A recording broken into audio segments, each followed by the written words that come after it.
There used to be a time when people worked for the American dream, but now more and more want it handed to them on a silver platter via government programs, of course.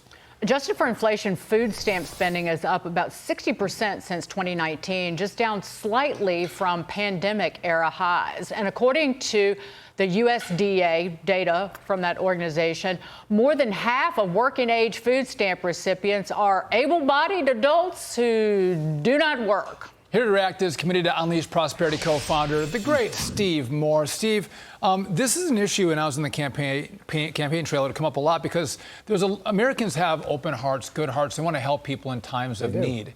But when you have able-bodied men and women in their working years who are sitting at home playing PlayStation and watching Netflix, and they're going to work, they get burning mad.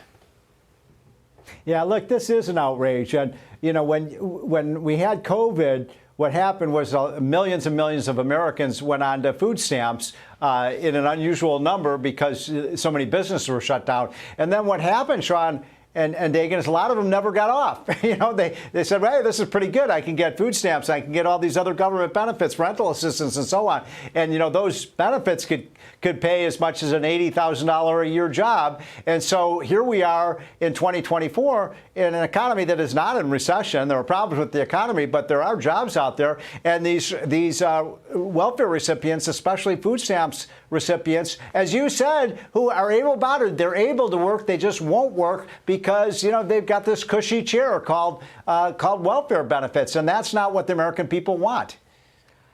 And this is not what we want as well, Steve.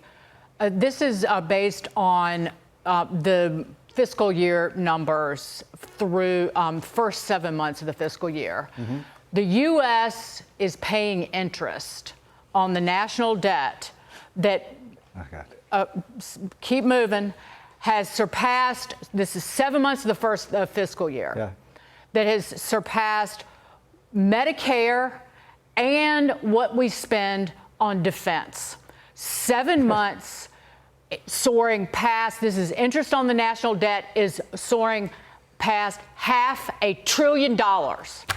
According to the Center for a Responsible Federal Budget, debt interest is on track to top $870 billion this year, up from $345 billion just 4 years ago. This is a death spiral. Yeah, it sure is. And it's happening for two reasons. The one obvious one is that Biden had a $6 trillion spending spree, and every penny of that was borrowed. And so obviously your debt costs go up. But the other thing that's happened, remember, is that interest rates have gone way up because of that spending spree. So we have to pay more to borrow. And the cost of turning that debt over gets higher and higher. I think, I forget that number that you just cited for the debt, but interest on payment. But I'm here to tell you, if we stay on this path, within a few years, that number is going to be $1 trillion a year just to pay debt. Interest. I mean, come on. You don't get any health care from that. You don't get any, national defense from that. You don't get transportation, schools, just to pay the debt. This is a recipe for total disaster. And by the way, I want to say, I think both parties, unfortunately, are responsible for the spending spree. Neither party wants to cut spending, Sean. I hate to say that about your former colleagues in Congress, but even the Republicans are spending like drunken sailors. They're both responsible, Steve, but one party's more responsible than the other party. Let's be clear on that. But both have some blame. Listen, you talked to President Trump quite a bit. Does he understand the death spiral? Will he do what's necessary to fix this problem? Because to your point, when we're at $1 trillion a year in debt, you're never getting out. The consequences are so painful. No politician is ever going to do it. So will Trump do what's necessary to fix this problem?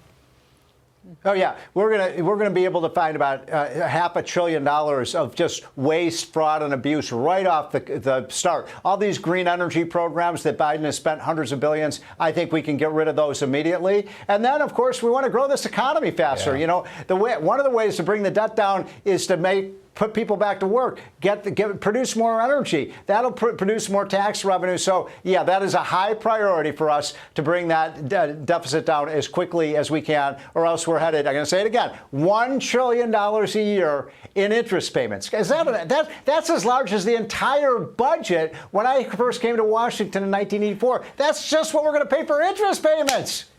You can grow your way out, which is not so painful, or you can tax your way out, which is incredibly painful and will never work.